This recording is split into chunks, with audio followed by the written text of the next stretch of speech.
Now, trade across East Africa is largely dominated from earnings in soft commodities in the likes of tea and coffee. Now, to steer the growth and development of these economies, there's need for diversification into other emerging commodities and development of infrastructure to support the trade. I caught up with experts for more on this. Employing over 50% of the population across East Africa, the agricultural sector contributes over 30% to this country's GDP through trade in soft commodities. This trend is, however, slowly changing, with emergence of other commodities slowly gaining traction. I think definitely the horticultural sector is one which is growing dramatically and has real potential. Kenya is ahead of the game here.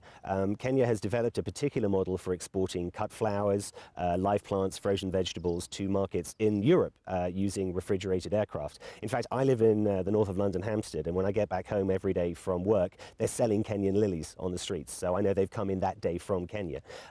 Other countries, Tanzania, Uganda, could really develop that as a particular area. And I think another thing is changing the way sugar is produced, or looking at different uses for sugarcane. It's not just about making raw sugar and refined sugar. You can make ethanol, which of course can be blended with petrol. You can co-generate power using bagasse. You can sell that power to the local grid. The natural resources sector is booming in East Africa. There's an abundance of opportunities for investors in hard commodities, in the coal sector, oil and gas. More discoveries are being made all the time. Within the soft commodities, it really is the growing agricultural sector, where investors can look at grains, fruits, and all types of agricultural products. To nurture trade in these emerging commodities, inclusion in functional economic trade blocks is key. There is a lot that can be done to ensure that there's greater trade integration. And I think going hand in hand with trade integration, of course, will have to be movement of labor as well. It's still relatively difficult, even for East Africans, to get work visas in some of the other countries within the community itself. So there's still a lot of work that needs to be done in ensuring that there's greater trade integration. Of course, one of the biggest challenges in terms of trade integration is actually infrastructure. Ensuring that the manufacturing sector can be provided with reliable electricity supply or energy in general. Ensuring that manufacturers or exporters or importers can actually get their goods, can transport them between countries. Experts have pointed out on the importance of cross-investment in rail, road and port, among other infrastructure in the region, to catalyze development. There's quite a number of infrastructural projects that are being conceived of not on a nationalistic basis but on a cross-national basis. I mean, if you think about the Kenyan LAPSET project, which involves 3 countries, it might even involve Uganda as well, because they are thinking about building an oil pipeline, and they're thinking of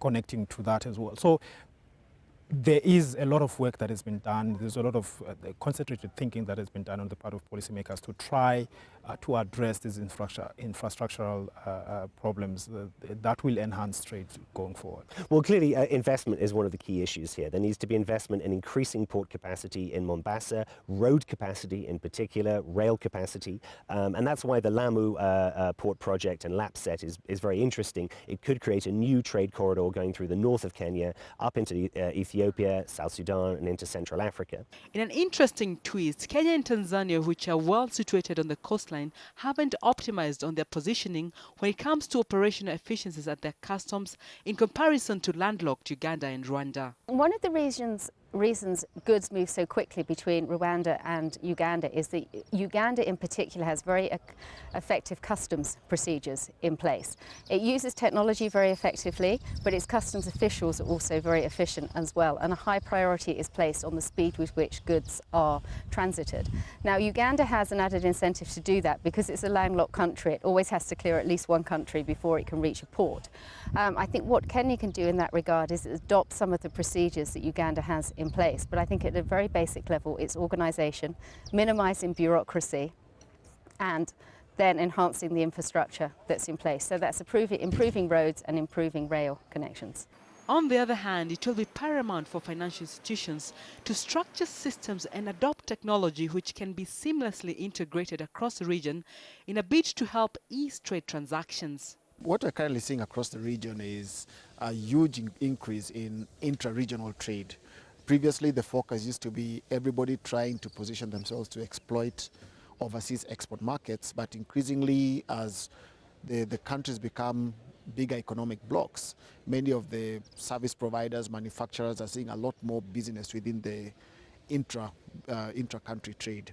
And because of that and the increased level of trade flows taking place between countries, the banks are therefore positioning themselves to follow their clients and provide solutions to their clients, because at the end of the day, banking is such that now it's the clients who dictate the services they want and where they want them. And so the banks are really making sure that, given that the customers who they used to serve in one market are now doing business in many markets, they're making sure that they are present so that they can capture the entire business of those customers wherever they do their business.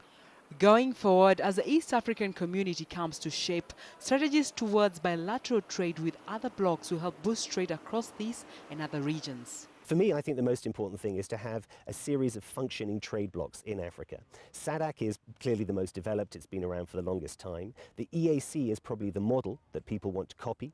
COMESA is still very much a work in progress. But if you can get these trade blocs effectively integrated, then there is a way that you can slowly join them together. And I think that's the way to go forward. Definitely, I can see the EAC expanding northwards to South Sudan and possibly to Ethiopia as well.